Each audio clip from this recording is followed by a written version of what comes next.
Marion Manufacturing Drip Edge Line. The 6,000-pound horizontal decoiler feeds material through the dancer arm into a flying shear.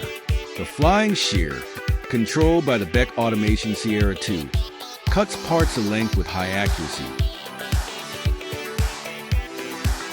The blanks then move into the roll former, passing through each station of hardened and chrome steel tooling. The blank slowly takes on its final shape.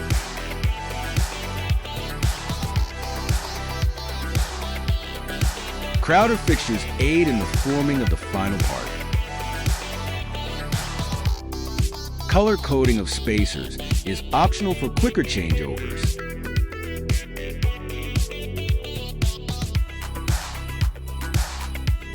The pull-out station gives the part a little extra push onto the stacker. As a predetermined number of parts fall onto the stacker, the tamper tamps them into place, and the stacker delivers the parts to the operator at the optional boxing station. This drip edge line from Marion Manufacturing is a proven workhorse of the metal forming industry.